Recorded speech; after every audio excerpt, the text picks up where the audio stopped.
Hi, welcome to Total Rewind, a Filmmakers Compass Podcast where we take a look at movies 30 years and older and see if they still hold up. So I am D-Man. My co-host is CP. CP, how's it going today? I'm fantastic, man. How are you? Doing well. I'm really excited for our movie today because I think things are going to get pretty interesting. There's a lot to talk about with this movie. So I'll go ahead and introduce it. Let's just jump right into it. We are watching the Mel Brooks classic, or we're discussing the Mel Brooks classic, Blazing Saddles. So there's quite a few Mel Brooks films that have a cult following, have, kind of stood the test of time. Young Frankenstein, Spaceballs, The Producers.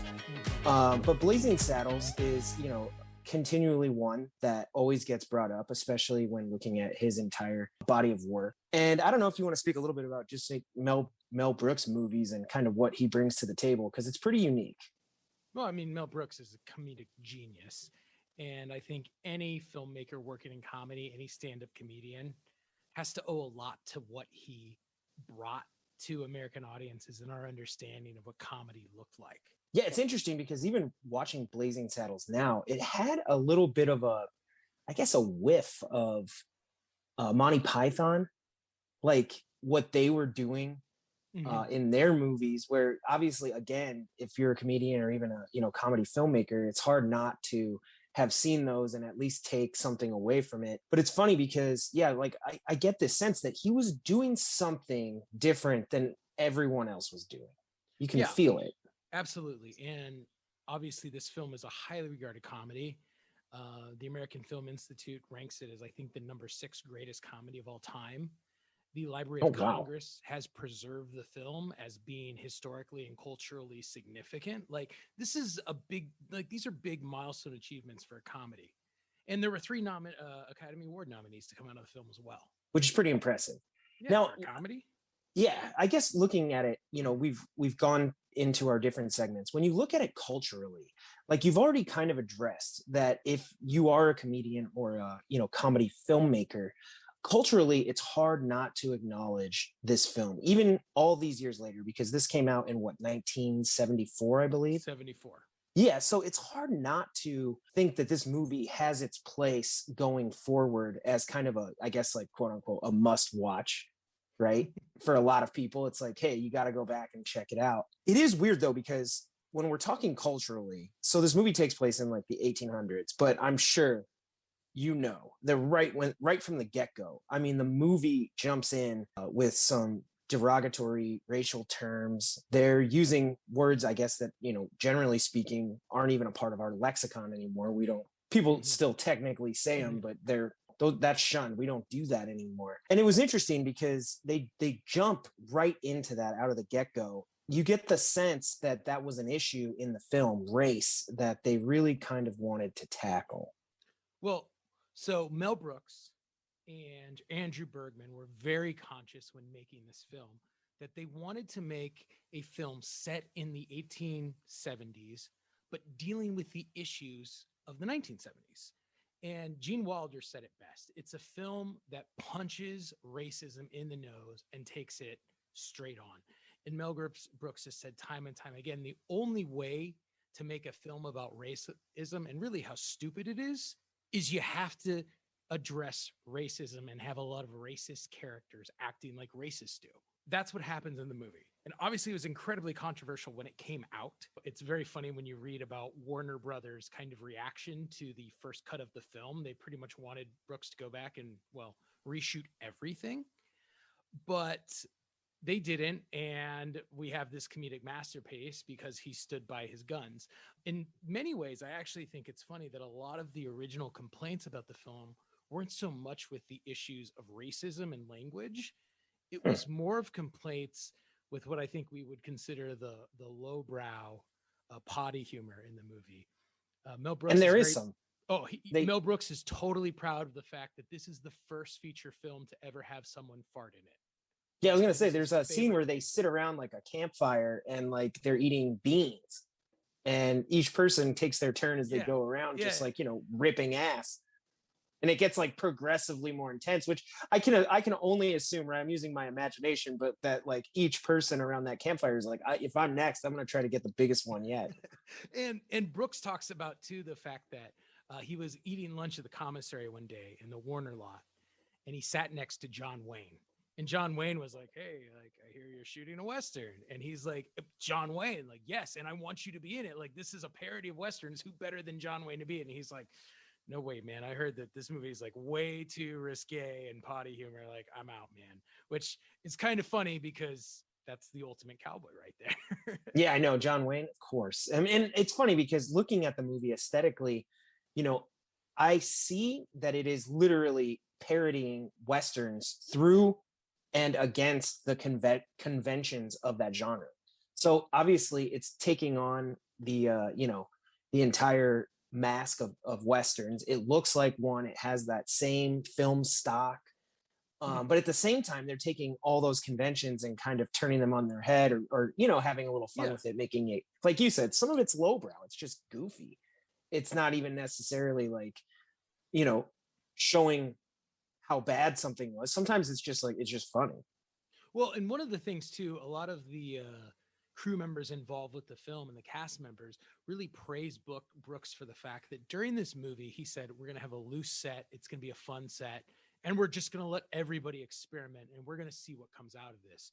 So this is essentially all the best cuts that they had, all the best takes from the dailies, all cut together in this, movie that really, whatever your style of comedy is, there's something that you're going to find funny. Yeah, and I really do appreciate, it's funny, especially the time we're in now. If I could imagine someone with a big following watching this movie that they either haven't seen before or haven't seen in a long time and kind of throwing a fuss about it. And this movie kind of getting dragged through that, cancel culture lens where everybody's going to take a look at it again. And in a way, I kind of hope it happens because that'd be cool. Everybody gets a chance to see this. Mm-hmm. But it's interesting because when we look at race in this movie, really quickly, it becomes clear that the people who are being racist are buffoons. They're stupid. Mm-hmm. And they're often, the only reason this even exists is power. But you see the other characters just kind of simply mock it. And it's easy to just look at how dumb it all is. And that, I think that's the big power, especially early in the film, that they're able to show, like, these guys are really they're just idiots with power. And they didn't earn that power, right? And that's what, part of racism is about, is that, based on your race, you're granted a certain amount of power. And I think that's what the movie acknowledges, but also is like, just because you have power doesn't mean you either earned it or you deserve it. Mm-hmm. And they make them look stupid. So I think that pays off. And that to me is culturally relevant today, knowing some of the conversations and things, the Black Lives Matter movement and all that's going on. So I think, the movie is definitely one that could be a part of that conversation. Definitely. As Mel Brooks said, you have to be able to laugh at these things to talk about them. You have to laugh at them to really realize the absurdity behind them. And that's what he tried to do. Yeah. And whether it fires on all cylinders all the time, maybe not. But the point is, yeah, you make that effort, you give it a shot, and hopefully you can have that conversation. And what makes it, I think, lasting and culturally relevant also as a comedy is the fact that Mel Brooks embraced so many different styles of comedy, right? There's physical humor, there's slapstick, there's witty banter, there's tons and tons of fourth wall breaks, like 15 or 16, that no matter what your style of humor is, there's something that you're going to get a chuckle out. Yeah, there was one thing that I don't know why, it just made me laugh. And it was when they go and invade the town and they're just like beating the crap out of everybody. Mm-hmm. And there's this shot where they're like beating the crap out of an old lady, and then she like makes a comment, and then they just go back to like beating the crap out of them. And I don't know why, but it was like, whoever wrote that was probably just like, how stupid. Because like, obviously it's an old lady and these guys are like these, masculine Western cowboy guys, And then the other thing is, like, in the middle of it, she just like stops and like makes a comment almost as if she's totally fine. She's like, these big masculine guys are like hitting me, but like, who cares? Mm-hmm. So that was funny. And then another thing, the movie in terms of culture too, I remember they have a line, badges. We don't need no stinking badges, and I've known that line probably most of my life. I don't know, I don't think I always attributed it to this movie, but I've heard that line. It's a famous line. So that's still out there. That's a part of it. But yeah, it's weird because culturally, like you know, there's certain movies that it's like you go to a Dodger game, they have like Marvel night or like Star Wars night. They're not going to have like a Blazing Saddles night. I don't think so. But that'd be pretty cool. It would definitely be entertaining. Maybe they'll bring out some horses or something. But anyway, let's move on to kind of the editing, the score, some of the music, because ironically, music is actually kind of a big part of this movie. Well, and that's one of the Academy Award nominees was for the original score, or the original theme, I mean. And one of the other nominations was actually for editing. So I think this is a very timely segue. Well, I think what is fascinating about the film is at the end of the day, I think the thing that catches me the most is like the fourth wall breaks. Mm-hmm. And so the end of the movie is, you know, spoiler alert, you should know already that if you're listening to this podcast, there's going to be spoilers. But, you know, by the end of the movie, what's really interesting to me is they literally, like, not only do they break the fourth wall between a character and a viewer, but they actually like tear down a wall. Yeah. And it ends up that like the whole thing was like a big charade or whatever. And the characters keep playing out their emotions, but now they're in 1970 or whatever, and they're on film sets and they're, you know, are what is it, a back lot? Yeah, it's on the Warner lot.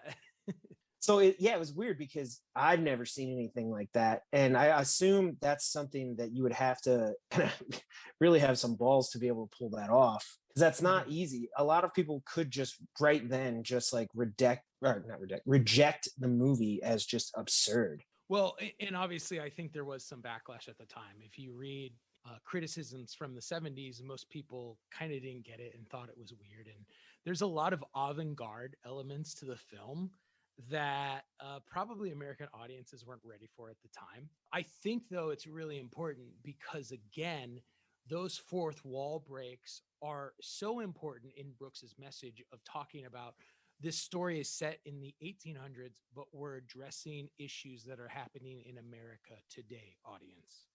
And I had to do that through the fourth wall breaks. They also do it through, I can't remember the name of what it's called, like an anachronism or something. Where that is taking place in the 1800s, but they're making comments about, you know, things that you'd only know if you were alive today. Yeah. You know, I think one of the ones that really stood out to me was like one of the characters who is black. He says something like, "Oh, I gotta go," and he's like, "This is my Jesse Owens moment," you know.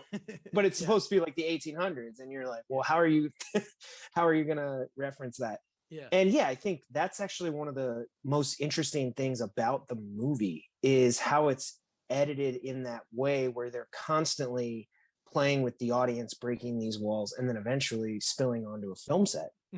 So, but the other thing too is like, while it's fun to acknowledge that, it really is somewhat absurd because it does make no sense. Yeah, it's really weird.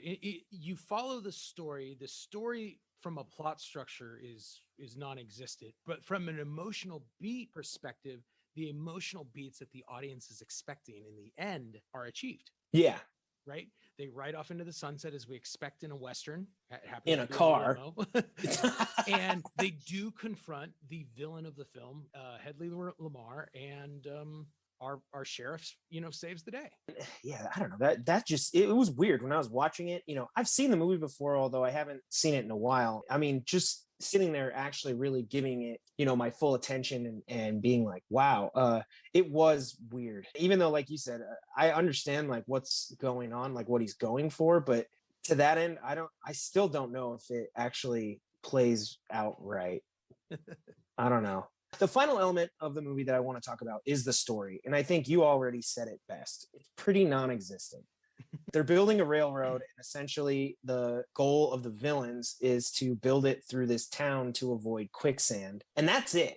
After that, it's just like crazy scenarios and how they can, you know, trick the townspeople or beat them into submission or blow it up or, you know, whatever they got to do.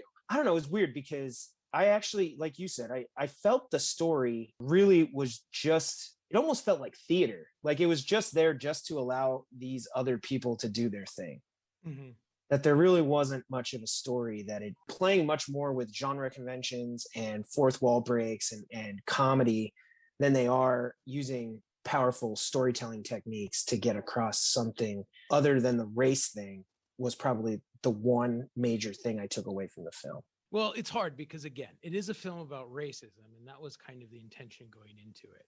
I guess originally Andrew Bergman's draft was actually not so much a comedy, and he actually envisioned, believe it or not, James Earl Jones in this story about a black sheriff in this town set in the 1800s and like the issues that he dealt with. Well, and that's funny because like that's actually a plot device. Is like in order to get the townspeople to leave, the villain actually makes a black person the sheriff because he thinks it'll just be terrible and like everybody will just leave. Mm-hmm. Right? Isn't that his intention?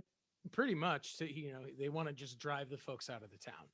But again, it's a film about racism. So first and foremost, however, from the character of Bart, played by Cleavon Little, and the character of the kid, played by Gene Wilder, when we look at both of their individual arcs, both of them find redemption. Both of them overcome the challenges before them and grow, right? Bart is successful in winning the townsfolk over, right? He defends the town. He earns their respects. And then, I mean, it's not like he, in a much more Gary Cooper High Noonish moment, he then rides off and says, all right, I'm on to right more wrongs. Like, I'm not here to stick around and because it's not like we're friends. I came to do a job and I did it. For the Waco Kid, he is this down on his luck gunfighter who, lives out He's of past his glory days. Yeah, he's past his glory days. And this is kind of his one shot at proving that he's still got enough in the tank of what he used to be. And again, he comes through in key moments through supporting Bart, through saving the town in multiple occasions. Like those characters have completed arcs. It's a thread and it's very minimal, but there's something there. Yeah, fair enough. I guess finally then, when you think about if we were to show this to, some kids today or even, people who haven't just seen the movie, I mean, do you think it holds up? Is it something that you think, not necessarily that a movie has to deliver the same impactful punch it had in its own time? Do you think people would still enjoy it the way it was intended? I think that's a really kind of a loaded question. In some ways, this film may be as important now as it was when it was made in the 70s for the issues that it is trying to address and using comedy to force us all to look at these truths in the world. However, because of cancel culture and the world that we live in, I think in some ways, and especially the war on comedy, this film is really, I think, at risk of falling victim to people who don't understand the satire, who don't understand what it's truly about. On the surface, it should be canceled. On the surface, it is blatantly offensive. Yeah. But when we peel it back and look at what it's saying, looking at the bigger meaning that it has, looking at the messaging and the way that it delivers it, it's a really important film. Now, the sociological stuff aside, if we just look at it as a comedy, I think it's a really well-made comedy, and it shows there are some of the greatest comedic actors in the history of cinema in this film. And, you look at Harvey Korman, you look at Madeline Kahn, and their performances are something to be marveled at by anyone who is a fan of comedy or an aspiring comedian themselves. It's kind of tough, and I'm torn. And I think that, I guess my answer would be this, does it hold up? Yes and no. Would I show it to my kids? I guess my answer would be I'd wait 5 years. And once this whole idea of anything that ever once remotely offended someone is kind of rolled back and we can learn to laugh at ourselves and laugh at funny things again, then I think this is a great film and I think everybody should watch it. Yeah, I mean, I definitely enjoyed watching it. And for the lessons that it does, the conversations and stuff that it does bring to the table, it seems worthwhile that I think people should check it out. But unfortunately, I think it's a movie where, like you said, I don't necessarily think it holds up the way that it was originally kind of intended. I think if you were to show it to people today, people might get a little bored. Like you said, I think most people aren't probably watching this looking too deep into it. Mm-hmm. For all of the things that it does really well, I feel like if I were to show this to my friends and be like, oh, you guys got to watch this movie, I could literally see them getting bored with it and starting to talk during it. Mm-hmm. So I don't necessarily think it holds up. I mean, I would like to see, maybe somebody take up that mantle and do maybe more of a modern day type thing that would kind of update it. must watch viewing. If, like we mentioned at the top, you're going to be a comedian, right? You have to pay homage to those who came before you and the ones who laid the groundwork. And this film is definitely one of those films. So it rightfully deserves, its place on, the Library of Congress list and AFI and all that. I just don't know if for casual viewing, I don't think it holds up. No, that's understandable. Speaking of modernizing it, I did hear, obviously, Mel Brooks is getting up there in age, but yeah, I did he looks it too. He does, I guess, intend to create a stage version of this, as he's done with some of his other plays. So that would be curious, I think, especially given, again, as we said, kind of the moment that we are in American history right now. I think that would be really challenging, but it would be kind of interesting to see if something came of that. Well, and the cool thing is, like, if Mel Brooks actually did it, he has kind of that credibility to where, like, he could push the boundaries, and I think people would respect it because they know what he's about. Versus, if you just get, like, I don't know, somebody that most people don't know, you're like, I don't know. And I think the other really interesting thing about the film is it does illustrate how hard comedy really is. Yeah. How good, there's a quote that I'm butchering, but essentially, with actors, they talk about how it's really easy for a dumb person to play a smart character. Okay. But it's really hard to play a dumb one. And I think it's kind of the same thing in comedy, in the sense that I think so many filmmakers, and especially people who have no understanding of the industry, just always assume that it's easy to be funny. And this movie is, I think, in a lot of ways, testament to that. It's not.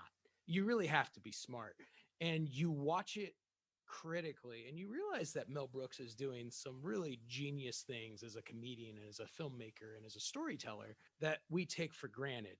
Again, when we watch it through the lens of satire, the movie is totally different than when we just kind of watch it as a regular popcorn movie and we're not reading too deep into what's happening. And I think that, unfortunately, an uninformed audience going to see it misses out on so much of the value in the Yeah, I also think it's worth noting too that the Western genre has also kind of fallen to the wayside. That's maybe not, if you were to do a modern, updated kind of a version of something like this, you might even pick a different genre. You might do a gangster movie, or, like, you might do something a little bit different that, is more in the cultural zeitgeist, where at that time, Westerns were still huge. John Wayne was probably one of the biggest celebrities on the planet. Westerns have, if there's one genre that has fallen pretty far, it's probably the Western. True. And that's a good point. And probably another reason why present day audiences are going to find the movie a little more boring, as you mentioned, than in the past. Yeah. Well, especially because, if you grew up on Westerns and you, even to this day, if you still really like them, then you're going to see the fun they're having with those conventions. But if you're not into that, and it doesn't seem like a lot of our culture is anymore, it's just not gonna have the hit that it did back when it originally released. I don't know. That's my 2 cents. Like I said, I feel like it's definitely a movie that earns its place, but I don't know if it really holds up with today's audience so much. Fair enough. So on that note, tell us what you think. Have you seen Blazing Saddles? What are your thoughts? Let us know. You can find me at NDCal5. You can find him at Big Kid D-Man. And of course, you can hit up the show at Filmcom Podcast, pretty much anywhere that, you're on social media.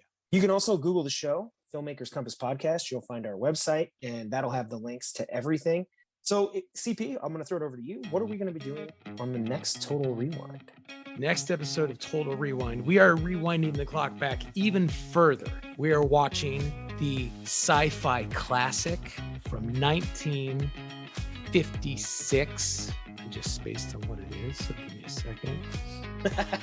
Forbidden Planet. Oh yeah, that's right. It's an awesome movie. Check it out. We'd love to know your thoughts. And well, it's Total Rewind, so if you're going to tune into next week's episode, I would bet money that most people haven't seen Forbidden Planet, myself included. So give it a watch before next Tuesday, before next week's episode, and that way when you tune in, you'll know exactly what we're talking about. All right, everybody, that's our episode. Thank you so much for listening to the show. We really appreciate it. Like CP said, be sure to keep the conversations going, like, comment, and share, and help us increase engagement. On that note, we'll see you next week.